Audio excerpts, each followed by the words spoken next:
Bonjour et tout d'abord, bien sûr, merci aux organisateurs de cette 7e rencontre du Club français des plaquettes et des mécaniques réussites de nous donner l'occasion de vous parler aujourd'hui de l'actualité, de faire un point d'actualité dans la thrombasthénie de Lanzmann. Alors comme vous le savez sûrement, la thrombasthénie de Lanzmann, c'est dans sa forme classique avant tout une maladie génétique rare qui est liée à un déficit donc quantitatif et ou qualitatif de son principal récepteur, l'intégrine alpha-2b bêta-3. Et la conséquence de ce déficit, c'est la présence d'un défaut sévère de l'agrégation plaquettaire, quels que soient les agonistes utilisés, à l'exception de la ristocétine qui fait intervenir le récepteur GPR-B9,5. Donc c'est une maladie autosomique récessive qui fait impliquer soit le gène ITGA2B qui code pour la sous-unité alpha-2B, ou le gène ITGB3 qui code pour la sous-unité bêta-3. Donc vous avez ici une représentation schématique du spectre des mutations faux-sens actuellement décrites comme étant impliquées dans la thrombasthénie de Lanzmann. Donc vous voyez que la répartition concerne quasiment tous les domaines de chaque sous-unité, et on remarque tout de même qu'il y a deux domaines qui sont principalement concernés, c'est le domaine bêta-proprélor de la sous-unité alpha-2b et le domaine bêta-I de la sous-unité bêta-3 qui constitue en fait la principale interface des deux sous-unités pour la constitution du complexe. Alors, parmi les formes constitutionnelles de thrombasthénie de Lanzmann, on distingue de façon assez récente des formes dites variantes et qui sont quasiment exclusivement liées à la présence de mutations situées au niveau du domaine intracytoplasmique de l'intégrine, à l'exception d'une délétion d'une quarantaine d'acides aminés se situant dans une partie juxtamembranaire de la sous-unité bêta-3. Alors en quoi ces formes variantes se distinguent de la forme classique de thrombasthénie de Lanzmann? D'une part, elles se transmettent selon un mode autosomique dominant. Elles sont associées à la présence d'une macrothrombocytopénie, ce qui est jamais le cas dans les formes classiques de thrombasthénie de Lanzmann. Les anomalies de l'agrégation plaquettaire sont souvent plus modérées, et la caractéristique principale et commune, c'est la présence d'une intégrine spontanément active à la surface des plaquettes, comme on peut voir ici chez ce patient, avec une fixation de PAC1, qui est un marqueur d'activation de l'intégrine, une fixation spontanée, et ici chez le témoin, vous voyez que cette fixation intervient uniquement après activation des plaquettes à l'ADP. Alors pourquoi cette intégrine finalement est dans une conformation activée à la surface des plaquettes? Tout simplement parce que ces mutations sont localisées dans une région importante au niveau du domaine intracytoplasmique de l'intégrine, qui fait intervenir l'acide aspartique 723 et l'arginine 995, qui ont une liaison électrostatique importante, permettant en fait de maintenir les deux hélices alpha transmembranaires et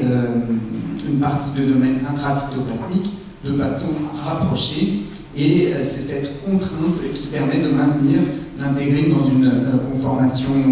inactive, et lorsque cette contrainte est rompue, à ce moment-là, l'intégrine va être spontanément active. Alors, l'équipe italienne de Mori et Grezele ont décrit cette fameuse mutation, cette délétion de quelques acides aminés situés dans la sous-unité bêta-3 de l'intégrine. Et de façon intéressante, lorsqu'ils ont exprimé la forme mutée dans des cellules transfectées CHO, et qu'ils ont fait une étude par microscopie confocale, ils ont pu observer que la présence de la forme mutée était essentiellement, majoritairement présente en intracytoplasmique, alors que dans la forme sauvage, c'est vrai que le complexe est majoritairement présent à la surface membranée. Donc la question qui peut se poser, c'est est-ce que finalement cette forme mutée n'entraînerait pas un défaut de maturation du complexe, entraînant sa rétention intracellulaire? Alors, lorsqu'ils ont fait des marquages donc, de colocalisation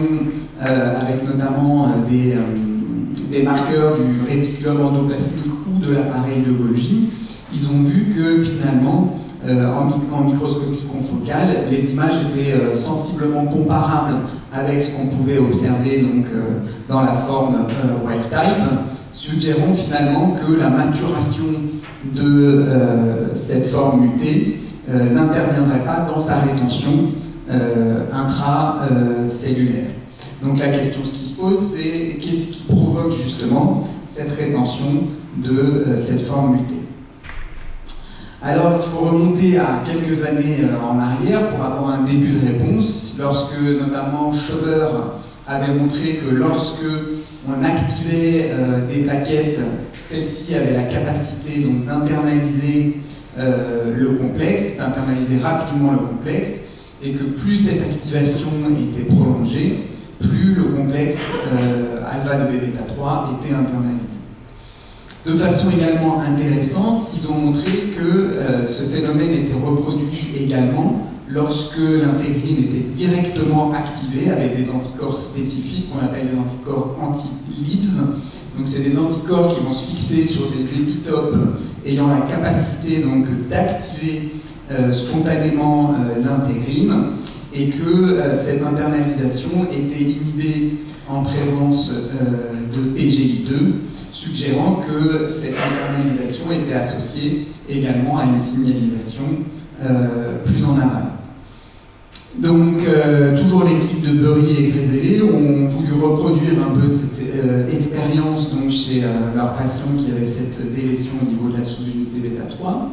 Donc, ce qu'on voit chez un sujet contrôle, c'est que lorsqu'on active les plaquettes avec de l'ATP, on va avoir effectivement donc, une internalisation du complexe, mais que chez le patient qui présentait la mutation, il y avait une internalisation qui était déjà présente à l'état basal dans les plaquettes, et que lorsqu'on activait les plaquettes, finalement, cette internalisation n'augmentait pas de façon très significative. Alors bien sûr, ils ont reproduit ce phénotype dans des cellules CHO qui montraient des résultats tout à fait similaires à ce qu'ils avaient pu observer donc, chez le patient. Alors, l'autre élément important, c'est que cette intégrine, lorsqu'elle est dans une conformation activée, elle a la capacité d'émettre un signal partant de l'extérieur de la cellule vers l'intérieur de la cellule, ce qu'on appelle l'outside-in signaling. Cette signalisation fait intervenir notamment donc, la phosphorylation du domaine intracytoplasmique de bêta 3, permettant notamment la liaison des cercles kinases et leur phosphorylation. Il va y avoir une cascade d'activation conduisant notamment à l'activation des focales adhésion kinase par phosphorylation. Donc la question qu'on peut se poser, c'est finalement ces patients qui ont une intégrine spontanément active à la surface des plaquettes, est-ce que ça engendre un outside-in signaling de façon intrinsèque? Donc c'est effectivement ce qu'ils ont pu également montrer. Lorsqu'on prend des plaquettes d'un sujet contrôle et qu'on regarde en suspension, on n'a pas du tout de phosphorylation de FAC et que celle-ci survient lorsque les plaquettes donc, sont mises en présence de fibrinogènes, donc lorsqu'elles adhèrent à du fibrinogène qui va donc reproduire le phénomène d'outside-in signaling, on voit qu'il y a une phosphorylation de FAC, mais que chez notre patient, cette phosphorylation survenait de façon totalement spontanée, et même chez les plaquettes en suspension. Et lorsqu'on regarde également les cercles kinases, on voit qu'on a également un phénotype tout à fait similaire. Alors l'autre conséquence de tout ça, c'est qu'une fois que cette signalisation est engendrée, notamment l'activation de la fac. La fac, elle joue un rôle donc, dans la réorganisation du cytosquelette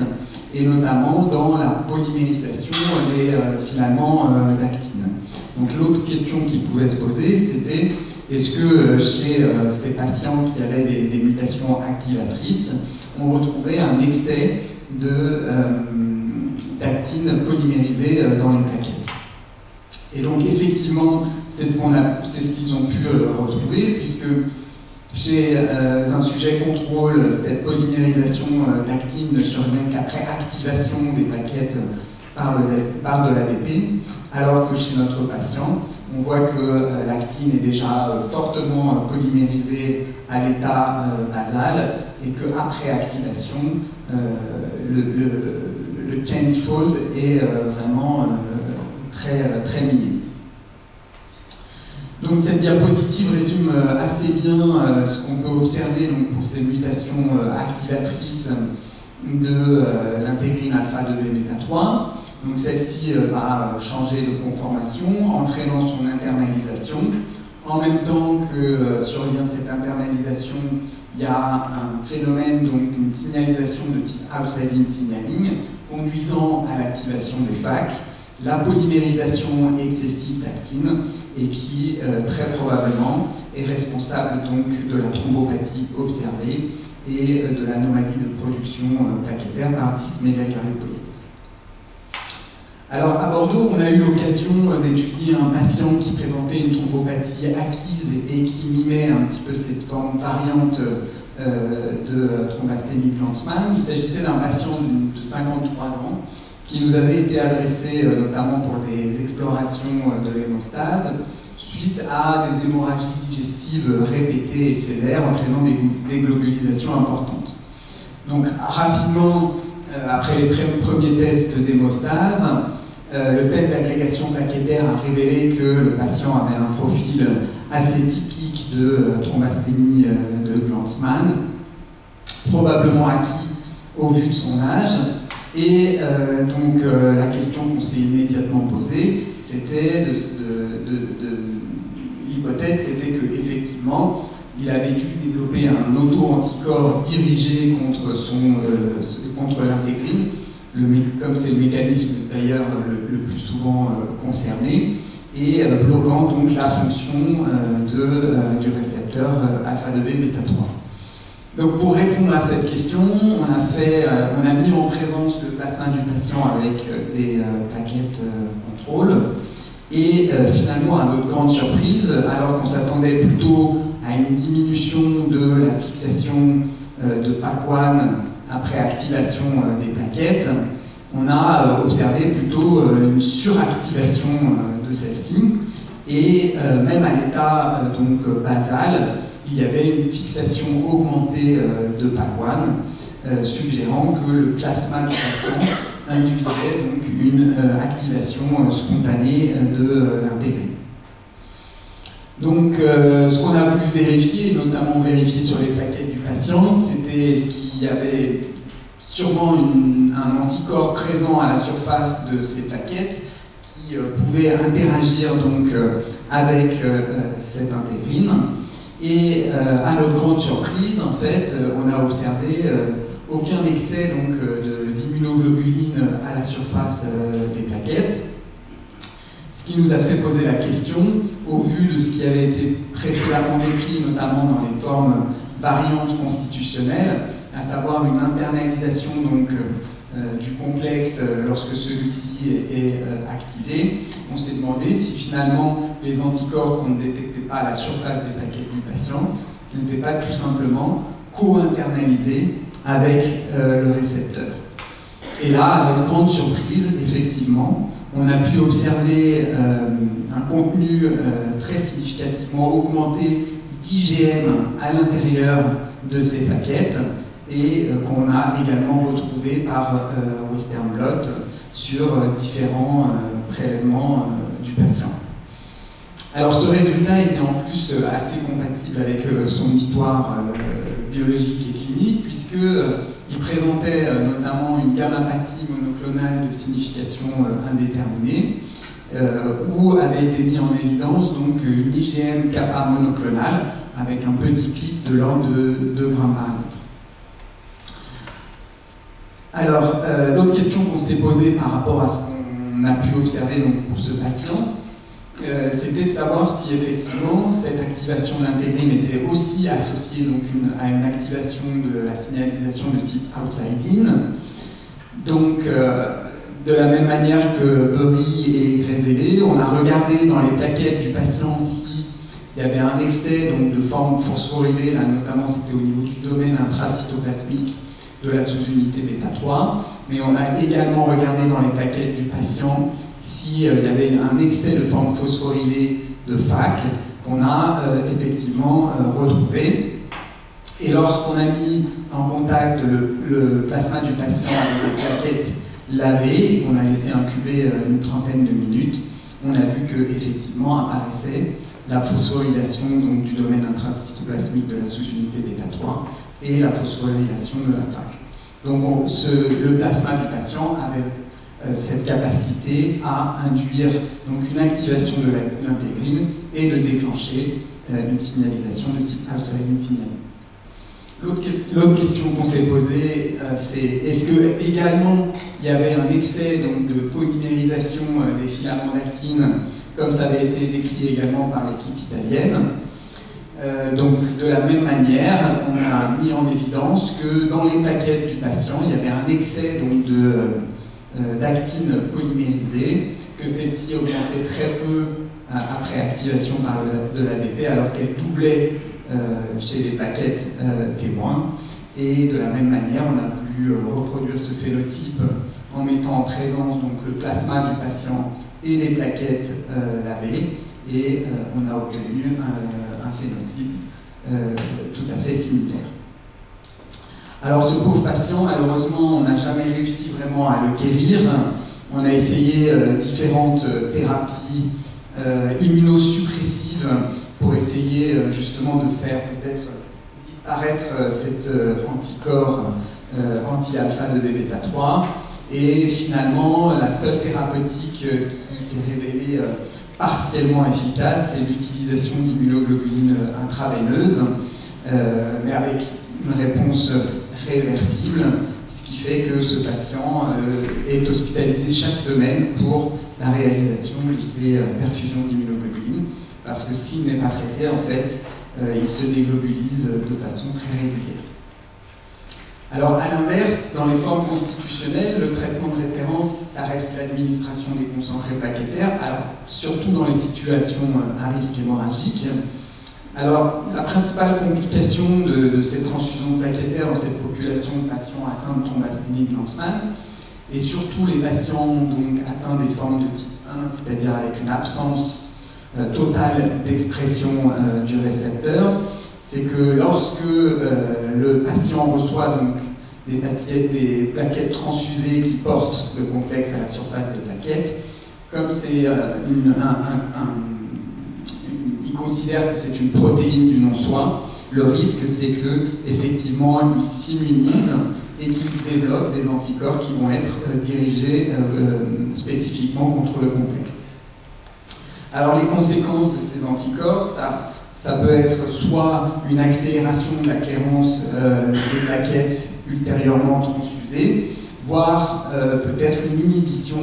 par fixation des anticorps, notamment sur le site de liaison du fibrinogène, et rendant les plaquettes transfusées non fonctionnelles. Donc là, c'était juste pour vous dire rapidement qu'à l'heure actuelle, on a des pistes un petit peu sur les risques, les facteurs de risque associés à la survenue donc, de ces anticorps anti-alpha de bêta-3. Je vous dirai quelques mots dans les diapositives suivantes. Alors en fait, il semble que ces anticorps anti-alpha de bêta-3 ne soient pas limités uniquement donc, à ce récepteur. Et puis, comme on l'a vu dans les présentations précédentes, donc la sous-unité bêta-3 a aussi naturellement la capacité à se complexer à la sous-unité alpha-B pour constituer ce qu'on appelle le récepteur de la bêta-lectine, qui est naturellement présent également sur les plaquettes, mais en quantité bien sûr beaucoup moindre que le complexe alpha-2 bêta-3. et on retrouve également ce récepteur naturellement à la surface des cellules endothéliales. Alors qu'est-ce qui se passe si un patient, par exemple, a une anomalie moléculaire au niveau de la sous-unité bêta-3? Eh ben, il a peut-être la capacité, donc, ça peut entraîner une non-expression des deux récepteurs, empêchant notamment l'association de la sous-unité bêta-3 avec la sous-unité alpha-bêta. Alors c'est ce qu'a montré de façon assez récente l'équipe de Santoso en Allemagne, où ils ont décrit donc un patient de 66 ans atteint de thrombasthénie de Lanzmann qui avait été massivement transfusé en plaquettes. Et lorsqu'ils ont fait l'étude génétique moléculaire, ont pu mettre en évidence une mutation faux-sens au sein de la sous-unité bêta-3 et qui concernait le domaine EGF3, donc situé à cet endroit-là sur le modèle en 3 dimensions. Donc surtout le plus important, c'est que lorsqu'ils ont étudié l'expression des différents complexes, et en particulier les complexes alpha-2b bêta-3 et alpha-b bêta-3 à la surface des plaquettes du patient, ils ont observé qu'effectivement, aucun des deux complexes n'était exprimé, et ceci a été confirmé par Western blot, puisque sur le Western blot, la seule image qu'on pouvait observer, c'était une trace résiduelle de la sous-unité alpha-2b. Donc tout ça confirme qu'effectivement, lorsqu'une mutation survient spécifiquement sur la sous-unité bêta-3, il est possible que les deux complexes ne soient pas du tout exprimés. Alors la question qu'on peut se poser, c'est que est-ce que du fait de cette absence de récepteurs à la surface des plaquettes, il peut aussi y avoir une immunisation dirigée contre ce récepteur de la vitroélectine? Et donc c'est ce qu'ils ont effectivement montré dans cet article par une méthode de capture d'antigènes utilisant des plaquettes ou des cellules endothéliales et également des billes cotées avec le complexe alpha-2b bêta-3. Donc ce qu'ils ont montré, c'est qu'effectivement le patient avait développé des anticorps anti-alpha-2b bêta-3 donc spécifiquement dirigés contre les plaquettes, mais également des anticorps anti-alpha-b bêta-3 reconnaissant à la fois les plaquettes et les cellules endothéliales. Donc la question qu'on peut se poser, c'est finalement quel est l'impact de ces anticorps. Alors là, dans cet article, ils avaient étudié l'impact des deux types d'anticorps sur les fonctions plaquettaires, notamment en termes d'agrégation et d'adhésion, et ils n'avaient pas observé de différence, ce qui ne signifie pas que c'est toujours le cas dans la thrombasthénie de Lanzmann. Et l'autre question qui se sont posées, c'était est-ce que ces anticorps pouvaient avoir un impact notamment sur les fonctions des cellules endothéliales. Donc ce qu'ils ont fait, c'est qu'ils ont, à partir de cellules transfectées en complexe alpha-2b bêta-3 ou alpha-b bêta-3, ils ont obtenu des EUA des anticorps de patients qu'ils ont mis en contact de cellules UVEC et qu'ils ont mis en culture. Donc la première chose qu'ils ont regardé, c'était la capacité des anticorps à inhiber l'adhésion de ces cellules endothéliales immobilisées sur de la vitroélectine. Alors, sans surprise, avec les anticorps anti-alpha-2b bêta-3, on n'observe bien sûr pas de différence puisque ce récepteur n'est pas exprimé à la surface des cellules endothéliales. Mais ce qu'ils ont montré, c'était effectivement un défaut d'adhésion en présence des anticorps dirigés contre le complexe alpha-b bêta-3, que ces anticorps avaient également un impact sur l'apoptose de ces cellules endothéliales et également sur la formation de tubes de ces cellules endothéliales. Et vous avez ici une représentation en microscopie optique. Donc, alors, quel est finalement l'impact clinique de ces anticorps, notamment ces anticorps anti-alpha-b bêta-3? Pour le patient, on peut imaginer qu'il pourrait y avoir un effet sur les transfusions plaquettaires, puisque le récepteur est présent sur les plaquettes transfusées. Mais à l'heure actuelle, malheureusement, il est trop tôt pour avoir de réponse. Il n'y a pas eu d'études qui s'est intéressé à montrer cet impact. L'autre contexte clinique qui pourrait éventuellement être intéressant, c'est la possibilité d'une immunisation d'une femme avec le risque de passage de ces anticorps, donc le passage de la barrière fœto-placentaire. Alors on peut s'inspirer déjà de ce qui a été décrit dernièrement dans la immunisation fœto-maternelle plaquettaire, et en particulier avec l'antigène de type HPA1, donc qui est le mieux connu notamment dans les allo-immunisations fœto-maternelles. Donc grossièrement, ce qui se passe, c'est que lorsqu'il y a une incompatibilité de cet antigène plaquettaire entre le fœtus et la maman, les plaquettes du fœtus vont passer dans la circulation maternelle avec le risque d'allo-immunisation plaquettaire. Ces anticorps vont passer la barrière fœto-placentaire, se fixer sur les plaquettes du bébé, pouvant entraîner la destruction de des plaquettes, avec comme conséquence des thrombopénies plus ou moins sévères, et parfois l'association avec des hémorragies intracérébrales qui peuvent être parfois fatales. Alors, ce qu'on sait actuellement, c'est qu'il ne semble pas y avoir de lien direct entre l'importance de la thrombopénie et la survenue de ces hémorragies intracérébrales. Alors, l'autre chose intéressante, c'est que l'équipe de Santoso, toujours, qui travaille beaucoup sur les allo-immunisations, ont montré qu'au cours de ces allo-immunisations de type anti-HPA1A, il y avait 3 types d'anticorps qui pouvaient être développés. Des anticorps qui vont être spécifiquement reconnaître le complexe alpha-2b et bêta-3, des anticorps qui vont reconnaître plutôt un épitope situé sur la sous-unité bêta-3 et qui vont donc être capables de reconnaître les 2 types de complexes, puisque chacun porte la sous-unité bêta-3. Et enfin, des anticorps spécifiques qui vont reconnaître plutôt le complexe alpha-b bêta-3. Et de manière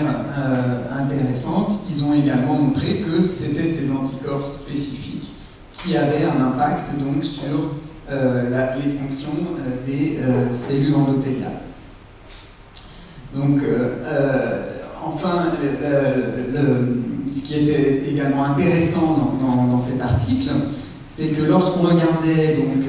l'association de la présence de ces anticorps anti-alpha-2b bêta-3 et la survenue d'hémorragie intracérébrale dans ce contexte d'allo-immunisation,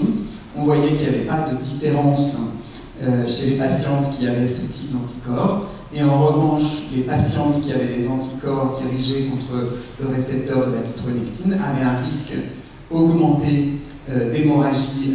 intracérébrale, suggérant que probablement ces anticorps, avec un impact sur le développement des cellules endothéliales, pouvaient avoir donc un impact sur le risque d'hémorragie chez ces fœtus. Alors juste pour conclure sur les perspectives futures et en particulier sur un projet que nous avons comme ambition de mettre en place dans les mois qui viennent. Donc à Bordeaux, on est très intéressé notamment dans l'immunisation anti-alpha-2b bêta-3 dans la thrombasthénie du Lanzmann. Et comme je vous disais précédemment, en ce qui concerne la prévalence et les facteurs de risque associés à cette immunisation, on n'a pas de données en tout cas robustes, on a des pistes, des facteurs de risque potentiellement associés qui peuvent être liés aux patients ou au type de produits transfusionnels utilisés ou en fonction des situations cliniques. Et donc là, nous avons pour objectif d'inclure sur la région plutôt sud de la France, d'inclure une trentaine de patients et d'essayer de faire une étude